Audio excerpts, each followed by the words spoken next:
గురూజీ 72 గంటల్లోనే ఫోన్ లోని అద్భుతమైన జ్యోతిష్య పరిష్కారం చూపిస్తారు. నమ్మండి, నమ్మకపోండి, ఇది నిజం. శ్మశాన కాళి రుద్ర చౌడీదేవి ఆరాధకులు నంబర్ 1 వశీకరణ స్పెషలిస్ట్ గురూజీ.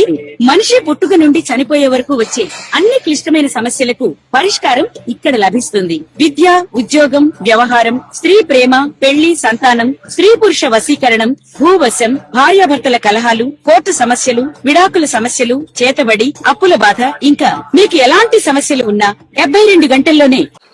భక్తి దేవరాయ వీక్షకులకి నమస్కారం. ఈరోజు శని గోచార ఫలితాలు, ముఖ్యంగా ఏ రాశుల మీద ప్రభావం ఉన్నది, అలాగే దేశ గోచారంలో కూడా శని యొక్క ప్రభావం ఎలా ఉంది అనేటువంటి వాటిని మనం చర్చించే ప్రయత్నం చేద్దాం. సాధారణంగా శని గ్రహము మందగ్రహం అని మనం అంటూ ఉంటాం, మీకు కూడా తెలుసది. అయితే ఇక్కడ మాంద్యము అంటే మందగించడము అని అర్థం. అంటే ఇంకొక విధంగా మనం కాలపురుషాంగాల్లో చూసుకున్నట్టయితే, ఇప్పుడు ప్రస్తుత గోచారంలో మీనరాశిలో శని సంచారం, ఆయన యొక్క 3 దృష్టులు వరుసగా తృతీయం, సప్తమం, దశమం, ఇవి వృషభ రాశి మీద, కన్యరాశి మీద, ధనుర్రాశి మీద పడుతున్నాయి. అంటే శని తను ఉన్నటువంటి స్థానం నుంచి ఏ స్థానాలను చూస్తాడో ఆ స్థానాలకి భంగం కలిగేటువంటి అవకాశం ఉంటుంది. అంటే మనకి ఉదాహరణకి మనం వృషభం తీసుకుందాం. వృషభం 2వ భావం అనుకుందాం. 2వ భావం అంటే కుటుంబం ఉంటుంది, వాక్స్థానం ఉంటుంది, మనం తినేటువంటి ఆహారం నోట్లోకి వెళ్తుంది, అది కూడా 2వ భావమే. అలాగే మీకు ధరస్థానం కూడా 2వ భావమే. ఇవన్నీ కూడా గొంతు, అది కూడా 2వ భావమే. ఎప్పుడైతే శని యొక్క దృష్టి ఈ భావం మీద పడిందో, 2వ భావం మీద పడిందో, ఇవన్నిటి యొక్క ఏదైతే మనం అనుభూతిని పొందుతున్నామో అది తగ్గుతుంది, ఒక లెవెల్ కొంతవరకు తగ్గుతుంది. అలాగే భచక్రంలో షష్ఠమ రాశి అయినటువంటి కన్యారాశి, దీని మీద శని యొక్క దృష్టి ఉన్నప్పుడు మనం ఏ ఆహారాన్నైతే తీసుకోకూడదో, ఏ ఆహారం తీసుకుంటే మనకి బుద్ధి మందగించి పనిలో కూడా అలసత్వం వస్తుందో, అలాంటి రాశి అయినటువంటి కన్యరాశి మీద శని దృష్టి ఉండడం అంటే జీర్ణ ప్రక్రియ తగ్గిపోతుంది. ఉదాహరణకి చాలా సింపుల్ ఎగ్జాంపుల్ చెప్తాను. ఏమిటంటే, మనం మామూలుగా ఆంధ్ర ప్రాంతం కానీ తెలంగాణ ప్రాంతం కానీ మామూలు బియ్యం తీసుకుంటాం మనం. కానీ మీరు అటు ఉత్తరాది అంటే నార్దర్న్ ఇండియా కనుక వెళ్ళినట్లయితే బాసుమతి రైసే వాడతారు. మన హోటల్లో వెళ్తే సాధారణంగా సగం వండినటువంటి బియ్యాన్నే మనకు వడ్డిస్తారు. ఇప్పుడు నార్దర్న్ ఇండియాలోకి వెళ్ళినప్పుడు ఈ బాసుమతి రైసు సగం ఉడికి సగం ఉడక్క, అది తిన్నప్పుడు ఆటోమేటిక్ గా మీకు హెల్త్ చెడిపోతుంది. ఏమిటి? జీర్ణ ప్రక్రియ మందగిస్తుంది. అక్కడ మాంద్యుడి యొక్క శని యొక్క ప్రభావం కనబడుతుంది. సో ఈ విధంగా ధనుర్రాశి అంటే ధనస్సు అంటే నడుము వెనక భాగం, నడుము కింది భాగం, పిరుదులు, ఆ భాగం అంతా కూడా శని యొక్క దృష్టి. అంటే ఎవరికైతే షష్టమ భావానికి శని యొక్క సంబంధం ఉందో వీటికి సంబంధించినటువంటి రుగ్మతలు వస్తాయి అని చెప్పి మన శాస్త్రం చెప్తోంది. ఇప్పుడు ఇందాక మనం మాట్లాడుకున్న ఏళ్ళనాటి శని, దాని గోచారము, దాని ఫలితాలు అనేటువంటిది. ప్రప్రథమంగా ఈ ఏళ్ళనాటి శని యొక్క ప్రభావంలో ఉన్నటువంటి రాశులు కుంభం, మీనం, మేషం. మొన్న మధ్యనే శని కుంభాన్ని వదిలి మీనంలోకి వెళ్ళాడు.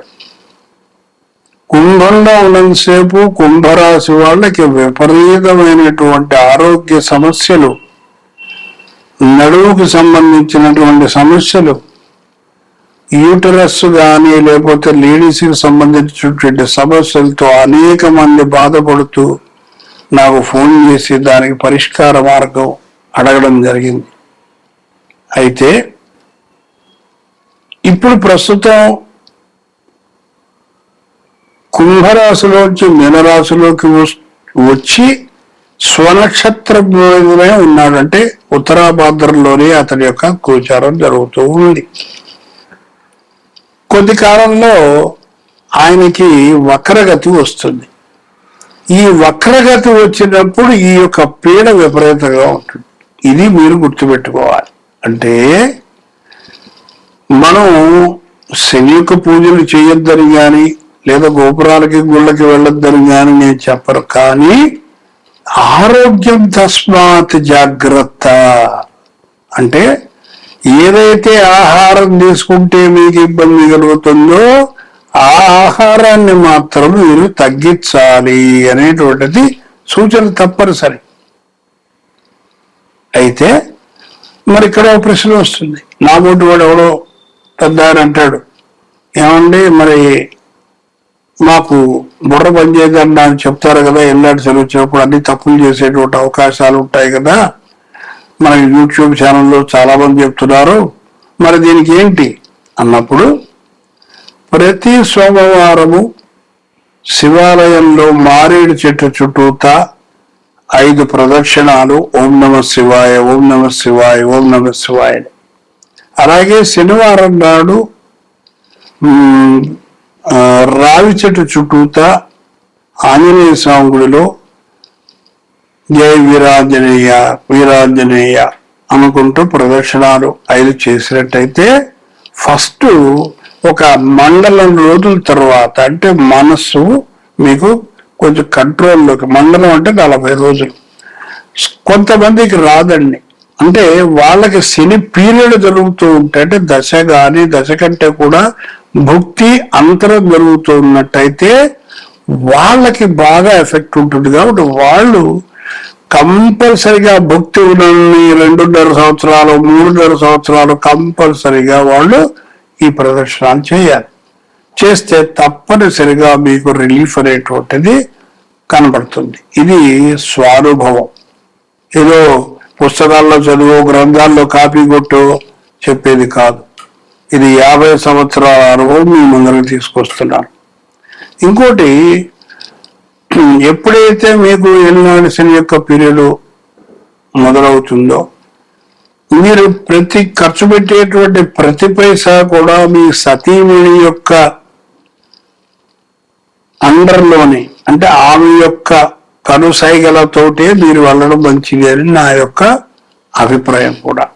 లేకపోతే మీరు పల్టీ కొడతారు, ఉన్న డబ్బులన్నీ ఖాళీ. ఇది తథ్యం. కాబట్టి ఇది మీరు గుర్తుంచుకోవాలి. అలాగే ఆడవాళ్ళకి జరుగుతుంది అనుకోండి, అప్పుడు భర్త చెప్పినటువంటి విధంగా వెళ్ళు వినాలి.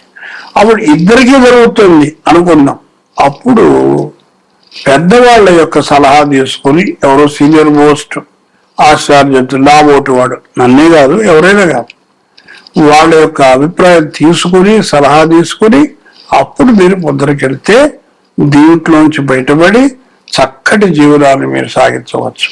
ఏనాడు శనగారు భయపడిపోయి అమ్మో అయ్యో అని మొదలు వచ్చి లేనిపోయిన టెన్షన్ తెచ్చుకోవాల్సిన పని లేదుగాక లేదు. అయితే సీనియర్ సిటిజన్స్ కి విషయాలకు వచ్చేసరికి ఏళ్ళనాటి శని పీరియడ్ లో ఒక్కటి మాత్రం గుర్తుపెట్టుకోండి, ఎలాగైనా ఏదో ఒక రోజు మనం ఈ లోకాన్ని వదిలి వెళ్ళిపోక తప్పదు. కానీ ఈ శని ఏం చేస్తాడంటే వైరాగ్యాన్ని కలుగు చేస్తాడు. ఇక భార్య పిల్లలు లేదు, అంతా విద్య, ఇది ఉట్టి నాటకం, వీళ్ళందరూ మనతో ఆడుకుంటున్నారు అనేటువంటి జ్ఞానాన్ని మాత్రం తప్పనిసరిగా శని ఎవరికైతే దశ జరుగుతుందో ఆ పీరియడ్ లో ఎక్కడో అక్కడ మీకు తప్పనిసరిగా ఈ యొక్క అనుభవం అనేటువంటిది మీకు వస్తుంది. ఇంకా ఈ ఏళ్ళనాటి శని పీరియడ్ లో మీకు తెలియకుండా కూడా అనేకమైనటువంటి ఇనిమికల్ యాక్టివిటీస్, అంటే గుప్త శత్రువులు మీతోటే ఉంటారు. మీరు కాఫీ తాగిస్తే తాగుతారు, టిఫిన్లు తింటారు, మీతో పాటు భోజనం చేస్తారు, ఇంటికి వస్తారు, ఇంట్లో కూర్చుంటారు, అన్ని మీతో అవసరమైతే డబ్బు కూడా తీసుకుంటారు అప్పుగా. ఇవన్నీ చేసినప్పటికీ కూడా వీళ్ళు మిమ్మల్ని మర్చిపోతారు. ఇట్లాంటి వాళ్ళతో తస్మాత్ జాగ్రత్త.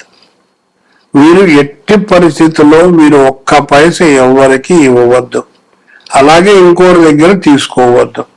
ఎందుకని అంటే దాదాపుగా రాశి యొక్క 12వ భావం నుంచి 2వ భావం వరకు రావడానికి 7.5 సంవత్సరాలు కాలం పడుతుంది. కాబట్టి 7.5 సంవత్సరాలు మీరు ఇబ్బంది పాలవుతారు. దానికంటే తీసుకోకుండా ఉంటే ఒక 2-3 రోజులు కష్టపడతాం, ఒక 2 రోజులు కష్టపడతాం. కానీ ప్రశాంతత, మనసుకు ప్రశాంతత దొరుకుతుంది, చక్కటి నిద్ర పడుతుంది, హాయిగా ఉంటారు. పిల్లలు, మీ భార్య భర్తలు అందరూ చక్కగా సానుకూలంగా జీవితాన్ని సాగిస్తారు. ఇది ఈ ముఖ్యంగా ఏళ్ళనాటి శని యొక్క ప్రభావం అనేటువంటిది మీకు క్లుప్తంగా చెప్పడం జరిగింది. అలాగే పరిహార కార్యక్రమంలో ఇందాక చెప్పిన దాని తర్వాత మనకి వీలైనంత వరకు ప్రతి సోమవారం ఇంట్లో లేదా గుడిలో వీలును బట్టి మహాన్యాస రుద్రాభిషేకం చేయించుకోవడం ఒక ఎత్తు. అలాగే ప్రతి మాస శివరాత్రికి ఇంట్లో గాని గుడిలో గాని శివ అర్చన అంటే లేదా అభిషేకం చేయించుకోవడం కూడా చాలా ఉత్తమమైనటువంటి పరిహారంగా మనం చెప్పవచ్చు. అలాగే ఆంజనేయ స్వామికి వడమాల వేయడము శనివారం పూట, లేదు తవనపాకు తోమాల సేవ చేయడము, ఇలాగే ఇంకేదైనా ఆయనకి చాలా రకాలైనటువంటి పూజలు ఉన్నాయి, అవి చేసినా కూడా ఉపశమనం తప్పనిసరిగా జరుగుతుంది. నాకు ఈ మధ్య కాలంలో బ్రహ్మాండమైనటువంటి అనుభూతి ఈ హనుమంతుల వారి యొక్క దయ వల్ల చాలా జరిగింది. మా యొక్క మిత్రుడు, చిరకాల మిత్రుడు చాలా అస్వస్థత పొంది హాస్పిటల్లో అడ్మిట్ అయి ఇక కష్టం అనేటువంటి స్టేజ్కి వచ్చినటువంటి వ్యక్తి ఇప్పుడు నార్మల్ గా డిశ్చార్జ్ అయ్యి ఇంట్లో ఉన్నాడు. ఇది నేను సగర్వంగా ఆంజనేయ స్వామి రాముల వారి యొక్క అనుగ్రహము మాత్రమే అని చెప్పగలుగుతాను. రెండోది, ఇక 12 రాశులకి ఈ శుభాశుభ ఫలితాల గురించి మనం చెప్పుకుందాం. ఇక వృశ్చిక రాశి. వృశ్చిక రాశికి పంచమంలో శని. ఎవరైతే గర్భిణీ స్త్రీలు ఉంటారో ఈ సంవత్సరం వాళ్ళకి మగ సంతానము. ఇది నేను చెప్పట్ల, ఇది శాస్త్రం చెప్తోంది. అంటే గురువు బలం ఎప్పుడైతే ఉన్నదో ఆ వ్యక్తికి దైవ బలం కూడా పెరుగుతుంది. అలాగే మీ యొక్క మనోభావాలు, మీ యొక్క ఆశయాలు ఇవన్నీ కూడా ఈ సంవత్సరం తప్పకుండా సిద్ధిస్తాయి. ఆగిపోయినటువంటి పనులు ఏమున్నా కూడా అవి టకా అయిపోతాయి. బాకీలు వసూలవుతాయి. మంచి ఉన్నత స్థితికి మీరు చేరుకుంటారు. ఆదాయానికి లోటు అనేటువంటిది ఉండదు. మానసిక స్థైర్యం ఏర్పడుతుంది. సూక్ష్మ బుద్ధి ఏర్పడుతుంది. 4వ ఇంట రాహు యొక్క సంచారం వల్ల తీర్థయాత్రలు చేస్తారు. అధికారుల యొక్క సపోర్ట్ వల్ల దూర ప్రయాణాలు ఉంటాయి. పుణ్యనది స్నానం కూడా వీళ్ళకు ఉంటుంది ఈ సంవత్సరం. ఈ భూమికి సంబంధించిన తగాదాలని ఇళ్లకు సంబంధించిన డిస్ప్యూట్స్ కానీ అంటే ఫ్లాట్స్ వగేరా కొనేటప్పుడు అవన్నీ కూడా ఈ సంవత్సరం వీళ్ళకి తొలగిపోతాయి. ఈ రాజకీయ నాయకులకి గురువు వల్ల ఈ మంచి విశ్వాసం పొందుతారు. ఏదో ఒక పని వీళ్ళకి దొరుకుతుంది ఈసారి. ఈ వీళ్ళకి విద్యార్థులకి మాత్రం మంచి అనుకూలమైనటువంటి సమయం. అలాగే ఈ పరిహార క్రియలు చెప్పుకున్నప్పుడు మంగళవారం నాడు కందులు, శనివారం నాడు శనికి జపతప హోమాదులు చేయించడం, రాహు కూడా జపతప హోమాదులు చేయించడం చాలా చెప్పదగినటువంటి పరిహారం. ఏదైనా అయినప్పటికీ కూడా వీళ్ళకి ఈ సంవత్సరం ఆదాయం 11, వ్యయం 5 ఉంటుంది. అంటే మాకు ఎలాగో చెప్పారు కదా అని డబ్బులు తగలెట్టుకోకండి. కానీ జాగ్రత్త పెట్టుకునే ప్రయత్నం చేస్తే రాబోయే కష్టకాలంలో మనం దీన్ని జాగ్రత్త ఆ విధంగా పూర్వకాలం ఉండేవారు, వినేవారు. అందుకే పంచాంగం, జ్యోతిషం అనేటువంటిది ప్రాముఖ్యత సంతరించుకుంది.